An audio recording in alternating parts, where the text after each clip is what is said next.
basically what we got. Give me 1 second here. Let me just kickstart the stuff real quick. Push a few buttons, and we'll get started here. So now the interesting thing, I'm going to be going over this. Check this out. This is just like amazing. Um, I really like this indicator right here. This stuff. Here, let me just pause. Let me just push a button real quick. I really like this indicator right here. As you can see, it's pretty spot on. Like now the interesting thing. Oh, let me mute. There you go. It's pretty spot on. Like if you look at the again, the blue is the 30-year back test, and then the red is like the live performance of the S&P 500, right? It is pretty spot on. You see that? You see the dip right here? I mean, of course, like there's this part, right? That's not as exact, but the turnaround was like pretty spot on. So what? Let me look at the date real quick. So mid second half of February, right, is when we typically pull back. So that would be, yep, second half of February we go into sideways, and then towards like second half of March, which is right here, we start to rally again. So the assumption now is because we had a failed breakout, or the entire markets had a failed breakout, it pushed some red, I would say, by the end of the week on some volume. Is now the anticipation is that we're going to go into a choppy period, right? I don't think it's a bearish market. I mean, yeah, it might have looked scary in like one day on Friday for a lot of folks, but what I'm thinking next now is that because we had a failed breakout, typically that becomes a short, but I'm not bearish. So because of that, I think we're just going to go, it's going to be choppy. It's going to be sideways action. So I think we just kind of sit on the sidelines and be very selective on like, the trade setups that come about. But that's the current environment right now, and we'll go through it. Uh, I mean, all the stocks that I had listed for last week that I thought looked good, everything got pummeled basically. So now it's like, okay, you have to adjust and you have to move towards what is a yellow light environment, right? And I'm going to review that with you folks today, so that we all understand what a yellow light environment looks like, and basically, like in the course of a year and maybe the rest of our lives, uh, or in the course of a year of like, tackling the markets in the rest of our lives, we basically just want to catch waves, right? And so, this is one of the largest economic games on the planet, or if not the largest. And we can't really control the weather, right? We're the surfers over here. And so I'm always looking for that really good environment. So last week's anticipation was like, wow, everything was looking like really bullish. But instead, we got a rejection, and you need to understand and respond to rejection, because rejection is like a bull flag, right? A bull flag is bullish, but then if a bull flag fails, it actually becomes a short. And we've seen that many times with different tickers out there, like CrowdStrike and stuff like that, right? But when it makes a comeback, there's also a chance again. So yeah, I think we probably go into a choppy period. If we look at the S&P 500, I do want to review quite a bit. So this is Meta right here. But just real quick, looking at the S&P 500 right here, look at exactly where it sold down to, which is pretty interesting as well. Uh, look at where it landed right on. Basically, like right on the 50-day moving average, right? So 5 days ago, so let's see, 1, 2, 3, 4, 5. So 5 days ago, it basically looked like that, right? And there was a lot of like, that's basically all-time highs right there. We're hanging out at all-time highs. But going into the week, we failed to progress and proceed into all-time highs, right? And these are some of the things that I really look at now. I've learned over the years, which is basically to identify a good environment. Again, if you put enough time into this, you begin to see the different environments or modality that exists in the marketplace, and you know what modalities are good, or what, mode or environments are good. And so when things are really green, everything's like setting up and go, go, go, go, you want to like chase that, in my opinion, because that's like the capital is being actively deployed. But instead of like, the assumption that, hey, everything looked really good, European markets look really good. European markets were pushing highs, Japanese markets were sideways, American markets just right below all-time highs. And then some of the FANGs or market leaders, like the FANGs and the Magnificent Sevens, like Facebook, Amazon, Google, etc. Not Google, but Facebook was acting like a market leader. The fact that Facebook was like the only market leader, right? From last week's snapshot. Then going into the week, it failed to continue to progress as a market leader. And because it failed to continue to progress, it started to not act like a market leader. And so that was concerning. And typically it's these market leaders that pull back first, then it starts to show in the indices, right? So that's why in the weekly report that I issue, I tracked, of course, the indices, S&P 500, NASDAQ, Dow Jones, Russell 2000. But I also make another indicator where I track the FANGs or Magnificent Sevens, right? The Meta, the Microsoft, the Apple, the Amazon, the Google, the Nvidia, and the Tesla. Because, and again, that could change, right? Because prior regimes, it was the FANGs, right? The Facebook, Apple, Amazon, Netflix, Google. I mean, it's still kind of the same, but we know moving forward, it's a moving consensus, right? So that basket, that core basket that everyone's like going, nuts over, I want to track that basket because sometimes that basket will reveal something first, and then it'll reflect in the rest of the markets. In which case, that's what I'm trying to communicate right now, which is as of last Sunday, the snapshot was like fantastic. To me, interpretation wise, that's a green light. But going into the not Monday, but Tuesday, Wednesday, the so-called market leader, Facebook, perceived market leader, did not do its job of progressing higher, right? Because we want to know that the largest institutions on the planet are pushing that particular name higher and higher. If they could push that name higher, well, that's actually really good. But they failed, and it started to sell off. And so as it started to sell off, then now we have to really adjust our views. So what does that look like? So this was what it looked like 5 days ago, right? Above the 50-day moving average, looking pretty strong, just below all-time highs. As we moved into it, right, to a couple days in right here, it basically breached all-time highs.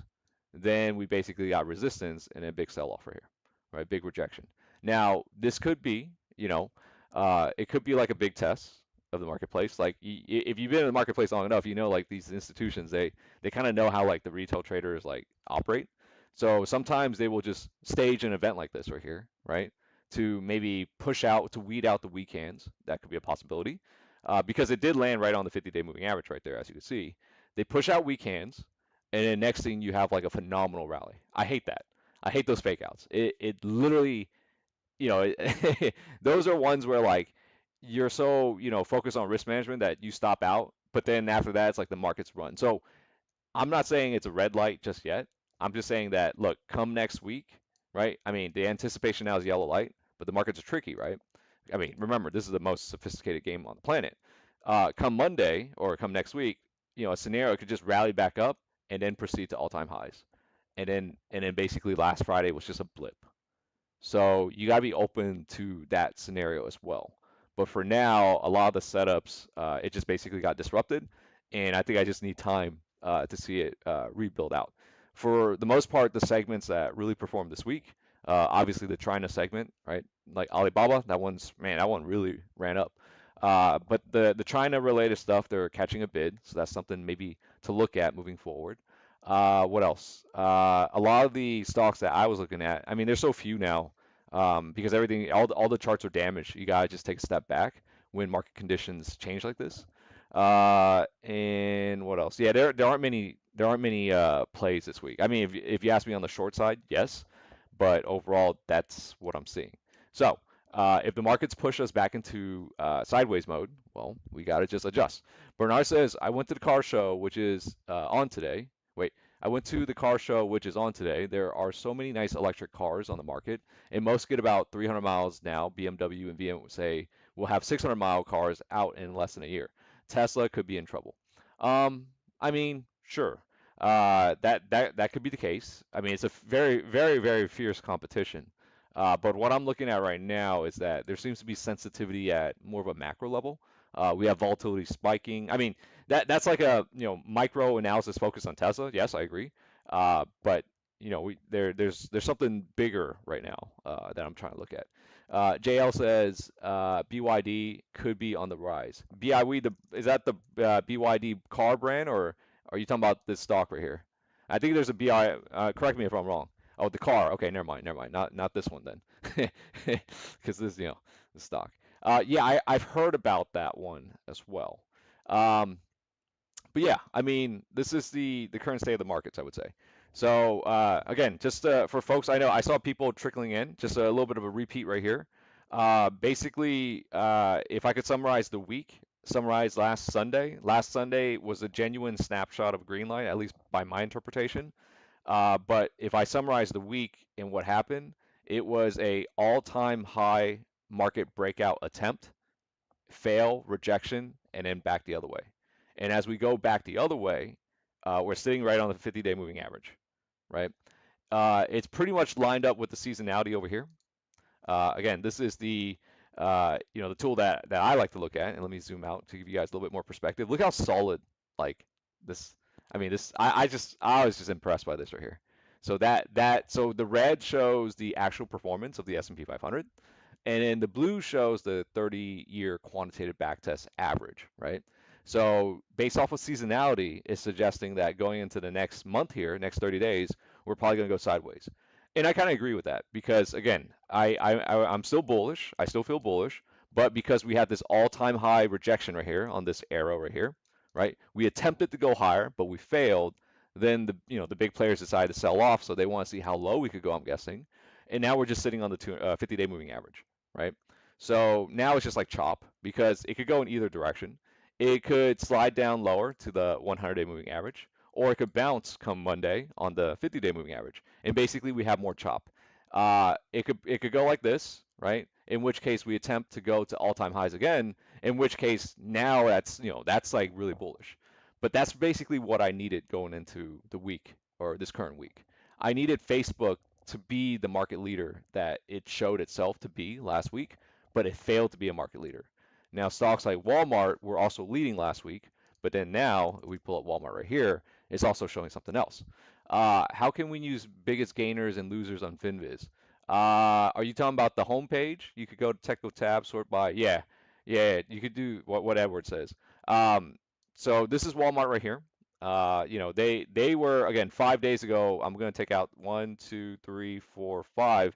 This is what it looked like 5 days ago, right? To me, that from my visual monkey see, monkey do interpretation, that's bullish right there. That's bullish, and it looked like it wanted to clear that 105 top resistance line. So that was looking really bullish. But then 2 days into it, one day, right, some red right here, which is again, it's nothing yet. Then another one, right, nothing yet. Another one, right, and then earnings came out, and then it gapped down. Gap down towards the 50-day moving average, right? So it kind of shook the markets because this is a pretty large entity, by the way, $700 billion entity. And then, now basically piercing the 50-day moving average. So Bernard asked me what I think about this one. The last time it was at the 50-day moving average was basically over here. So many months ago. We want to see now how the behavior is around the 50-day moving average and if it could hold here, right? I mean, it could fake out, it could go a little bit lower, but we need to see something like that. So because the anticipation is something like that, I perceive that yeah, it's gonna be like a sideways market for like maybe the next 30 days now. So that was like the juice that it gave us. I mean, I was really hoping for a big green light. Like I was hoping for Facebook to progress, be the market leader, and then the rest of the markets to really go, go, go, go. And then the software stocks, I was expecting them to go, go, go too, but instead we got rejection, and rejection tends to lead to selling action. So that's the case right now. All we could do is just risk manage, right? So this is Sky. Oh, not that Sky. SKYY. Sky, basically cloud computing or software stocks over here. Let me show you what this one looked like 5 days ago, right? And then now this is where we're at below the 50-day moving average. So this is five. Oh, let me move around. 5 days ago. So 1, 2, 3, 4, 5, right? Sitting right, double top, sitting right below all-time highs. So that's what it looked like 5 days ago. But as we proceeded in the market, boom, boom, boom, right? 3 days in, and then bam, right? Back at the 50 MA, and then close the week below the 50 MA. Okay, that's rejection right there, right? We have a double top rejection. Now we know the line in the sand for software stocks, at least on the Sky ETF over here, is 130. So if we could go back and proceed above 130, then I'd probably call it a green light again. But for now, we just transition to a yellow light. So yeah, that's the current state of the markets. We could apply this to several different analysis as well. Let's do QQQ. Very similar here as well, right? You can see that it moved back into the line that I drew right here. This line right here where the arrow is pointing. Well, let me make it better. So the arrow should be pointing at, let me move that. So right here. So this was the line right here. So we go back 5 days, right? One, two, three, four, five. So this is what it looked like 5 days ago. Hold on. One, two, three, four, five. Right? What that looks bullish to me. So that was 5 days ago right there. So 5 days ago, we saw that it held this bottom trend line right here, and it basically broke this top resistance line right here, proceeded forward. What I needed to see next was that price to proceed above this line right here. The line that I'm talking about, folks, is this one right here. I know, kind of hard to see, but that's the one right there. And you can see right there, we did proceed well, right? Going into week, we did proceed well. We went above, but it started to stall, right? Then one red day, and then boom, big red day. It's just like a 1 day wonder thing.